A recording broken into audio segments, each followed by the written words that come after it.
Hey everybody, what's up? So, as you can see here on the right, I have a questions that I am going to answer that some people have asked of me. I know we only have 3 today, but I'm going to do this video first, and then there's going to be a video after this one. So, I wanted to separate these two. Alright, so these are Pokemon questions that people have asked me. And I know they're not a lot, but they matter. So, question number 1. Oh, by the way, if you're watching this video, you will see red text when I'm talking about it. And you're going to see this in a second. So, question 1. What's my favorite Pokemon? My favorite Pokemon is Arcanine. I just love Arcanine. It's like so cool. If I had one animal I would want as a pet, it would be Arcanine. It's kind of like Aslan on Chronicles of Narnia. Narnia.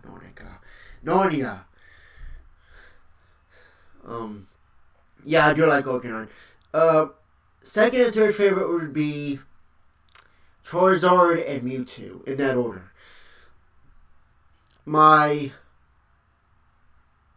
Now, if you're talking about the latest generation, which I believe is Ultra Sun, a game that I own, it would be Arcanine, number 1, Mewtwo in number 2, and Charizard number 3. That's because Charizard is absolutely horrible in the latest gen. It's useless. You know, I don't know what happened, but in Generation 1, he was pretty strong.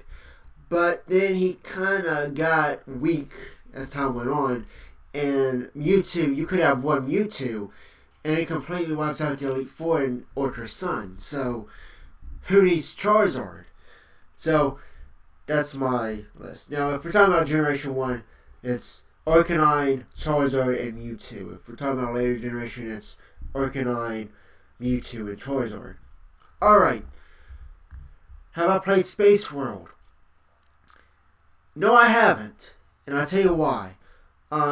First of all, Generation 2 is not my most favorite generation. In fact, it's not even a favorite of mine. I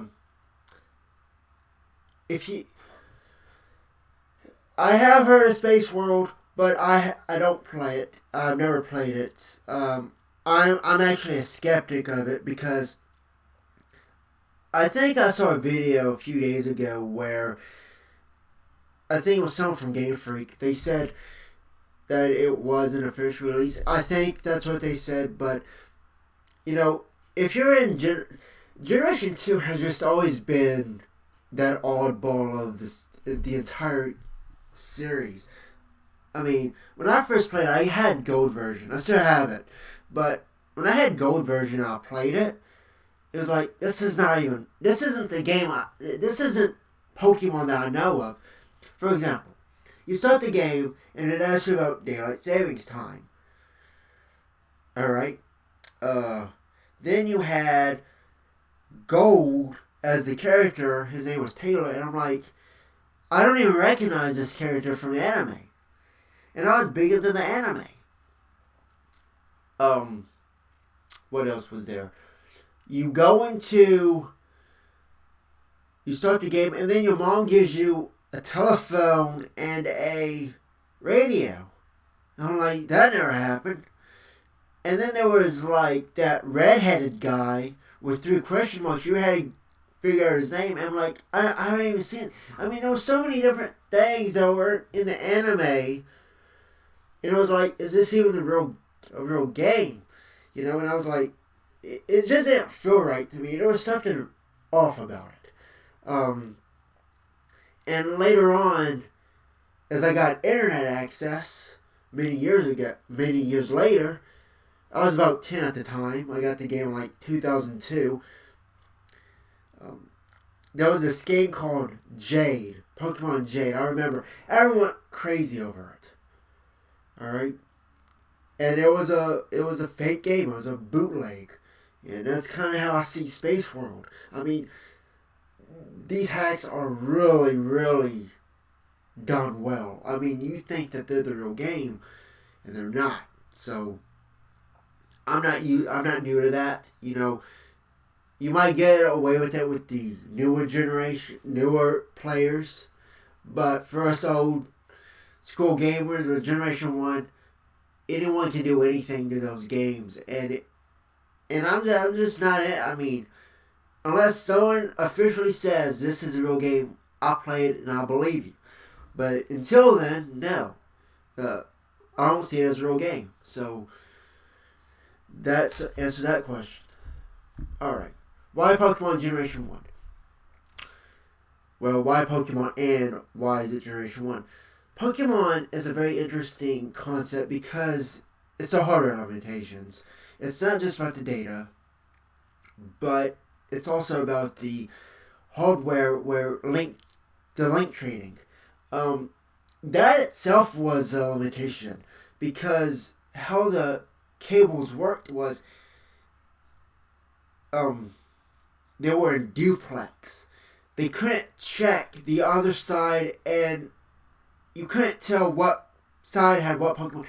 They really had to play it and write the code and really pull that off and make it look visually as if it was really happening, because what's really happening in the background is just a bunch of really no checksum, no way of seeing if the data really exists. It's just there. I might do a video on that later on, but link cables were meant to connect peripherals and accessories. They weren't really made to do a trading system or a battle system like that. So there you go. And limitation breeds creativity. Generation 1, that's why I use Generation 1, is because they had so many problems done by the decision they made. And, you know, I like to analyze Pokemon. That's why I do the videos, is to give a technical analysis of where the game could have gone and what they might have tried to implement at the time that the games were being created. And I think that's a very interesting way of looking at it. It's very unique, and it can help us predict what they do in the future. I'm going to talk about this in our next video and give an example of this.